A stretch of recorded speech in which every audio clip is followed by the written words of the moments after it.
Esta es tu tele rusa de esta semana.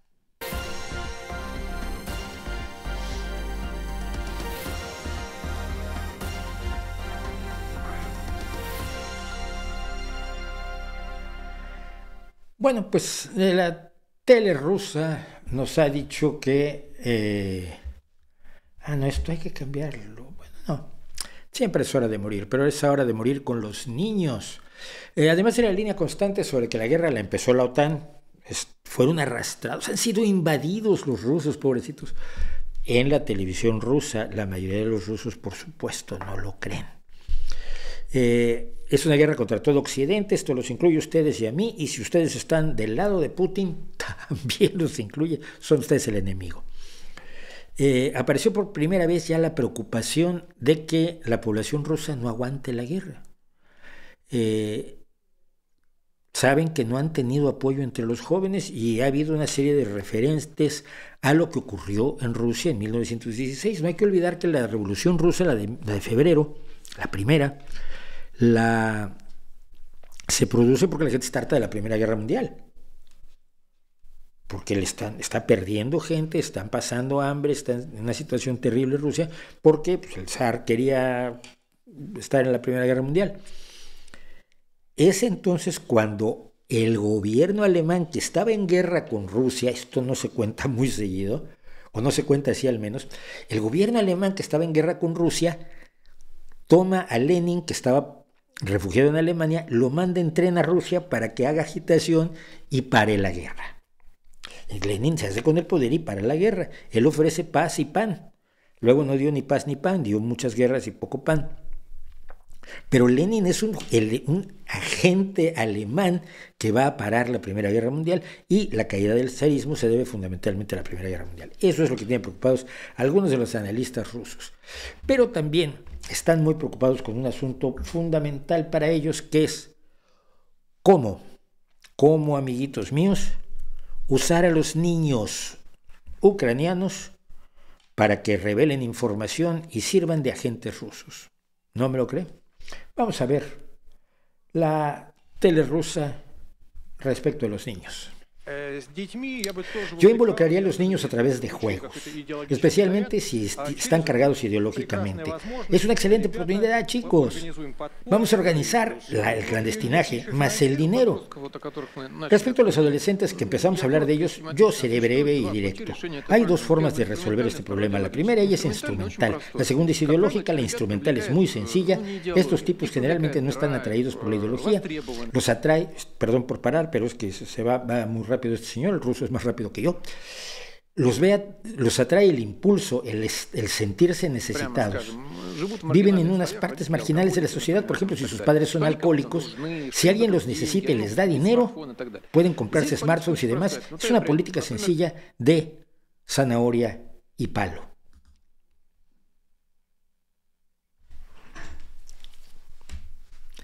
Ustedes saquen sus propias conclusiones, yo saco las mías.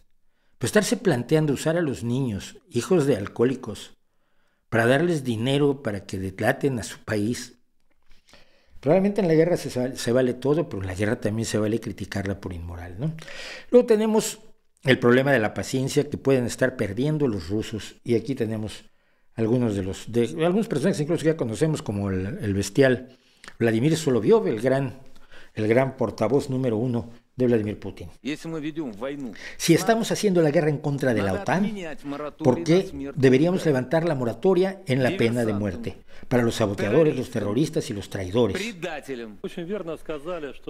Se anotó correctamente que el Occidente tiene una oportunidad histórica de acabar con nosotros, pero nosotros tenemos la misma oportunidad histórica de acabar con ellos, con usted, conmigo. Debemos prepararnos para tiempos difíciles. Ya entendemos esto. Ya estamos adelante de ellos, ya realizamos una movilización parcial y los países de la OTAN no han empezado su movilización para la guerra. Escuchen al presidente, amen a la patria, tengan confianza en el soldado ruso y todo estará bien. Esto me encanta al final, ¿no? Si tú le crees a Putin y todo estará bien. Total, ya empezamos a movilizarnos, porque como están en guerra contra todos los países que no se han movilizado porque no están en guerra, ellos ya van adelante según ese señor. Y ahora tenemos al profesor Evstafiev, que ya lo hemos tenido también por aquí.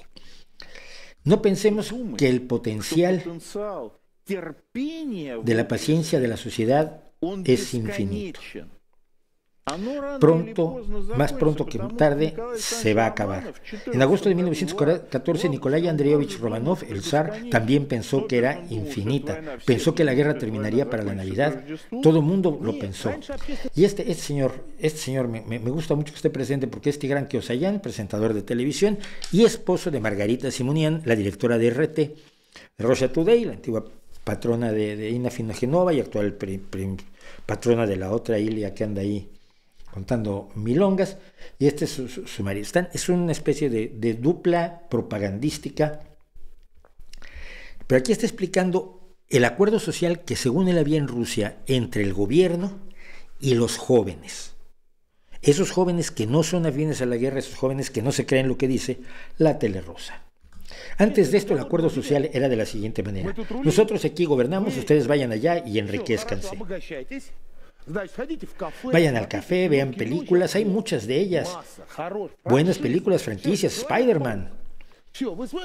Luchen contra la corrupción de la mejor manera que puedan. El acuerdo social cambió en el momento en que dijeron: chicos, ahora tienen que ir a defender la patria. Desde que ocurrió, no es suficiente que a la gente se le diga: chicos, la patria está en peligro. Todos estamos seguros de que vamos a ganar de una u otra forma. Es decir, que los chicos en la calle, esos chicos que están, perdonando la palabra, occidentalizados, van a ir a pelear por la madre patria. Yo traduzco como patria, pero the motherland es la madre patria, que es una contradicción en términos, pero el lenguaje es así, no le hagan demasiado caso. Ahora, esto que vamos a ver es de las cosas más enloquecidas que yo he visto en la televisión rusa. Tan es así que uno de los analistas que tienen en estos programas de Rossiya One, de Rusia 1, que es uno de los más fuertes canales oficiales, ya no hay televisión que no sea oficial.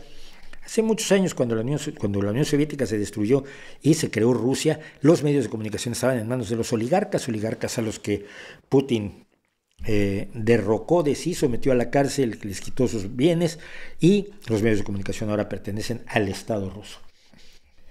Entonces, uno de los propios analistas de la televisión rusa dijo que era absolutamente ridículo, que no se imaginaba quién lo había hecho, que esto se tiene que haber hecho con permiso, pero es una masiva, multitudinaria. Fíjense ustedes de la manifestación de Madrid, de la manifestación de México. No, hombre, esto es una masiva manifestación multitudinaria en defensa de la guerra y en contra, por supuesto, de los Estados Unidos, que están en la guerra, ¿no? Pero bueno, parte de las cosas que se gritan es lanzar nuestros misiles contra Washington. Contra Washington, sobre Washington. Estados Unidos es el enemigo, Estados Unidos es el enemigo, Estados Unidos es el enemigo. Iremos al paraíso como mártires, ellos simple y sencillamente morirán. Esa es una frase de Putin. Sobre Washington. Apunta Iván, lanza el Ahmad, que es un misil de ellos, contra Washington. Por Rusia.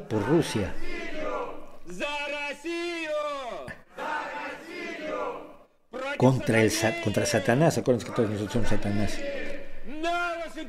Sobre Washington. Es tan patético. Pero esto ocurre, lo decía uno de los analistas, a 300 metros del Kremlin. Esto no lo haces tú si se te ocurre. Vamos a hacer una manifestación por tal cosa, y la haces en la calle, te rompen la cabeza.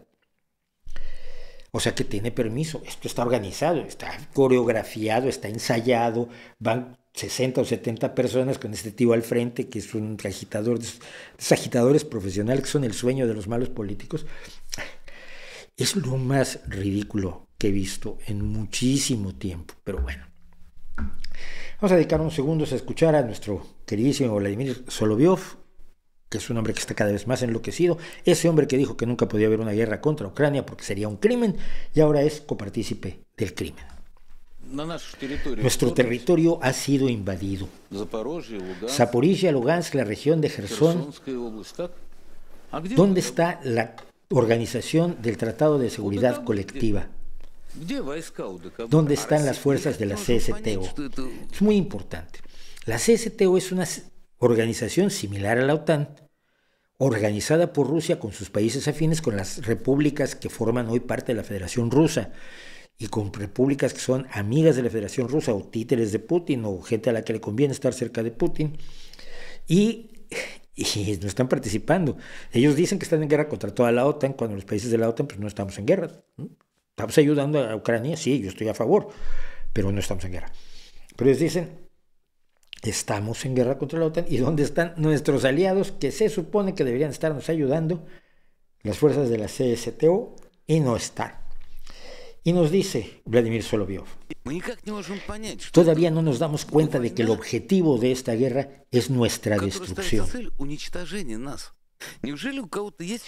¿Alguien lo duda? Sí, yo. El único objetivo de la OTAN es la aniquilación de Rusia. Sigo sin verlo, sigo sin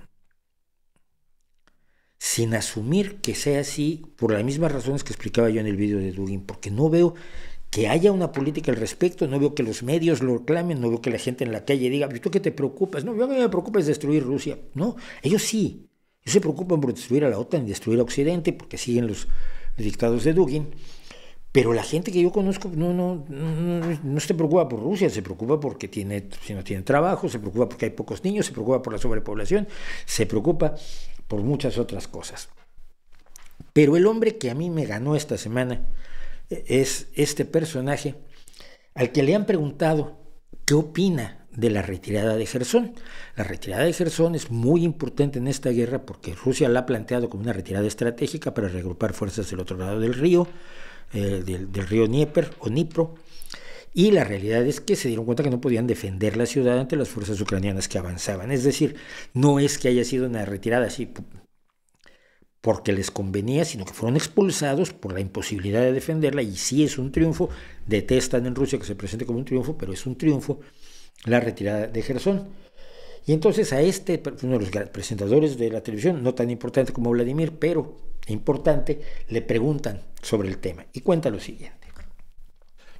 Si están esperando ahora que explique lo que pienso de esto, de la retirada de Jersón,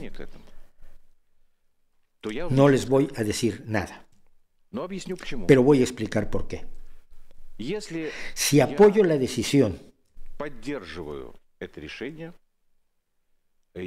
y digo que el Ministerio de Defensa está actuando correctamente al abandonar Jersón, estoy públicamente pidiendo que se viole la integridad territorial de Rusia. En nuestro Código Penal, esto está en el artículo 280, párrafo 1, lo revisé especialmente esta mañana, varios años de prisión. Pero si no apoyo la decisión y pienso que el Ministerio de Defensa ha hecho algo equivocado al abandonar Jersón, entonces estoy desacreditando públicamente a las Fuerzas Armadas, que también está en el artículo 280, pero en el párrafo 3, con aproximadamente el mismo plazo, la misma pena de prisión. Así que ahora veremos un informe y les pasaré con nuestros queridos expertos. Lo que me salté, que dijo, sí, el mismo plazo de prisión, no quiero ir a la cárcel. Por supuesto que no quiere, sabes cómo son las cárceles ahí, así que pasa con sus queridos expertos. Había mucho más, pero no quiero dedicarle demasiado tiempo, sobre todo lo que es repetición de las barbaridades que se dicen, de verdad que son increíbles, pero esta ha sido, pues, su tele rusa de esta semana. Espero que les haya espero que no les haya gustado, espero que lo hayan tan terrorífico, tan inquietante, tan preocupante, tan inhumano como lo encuentro yo.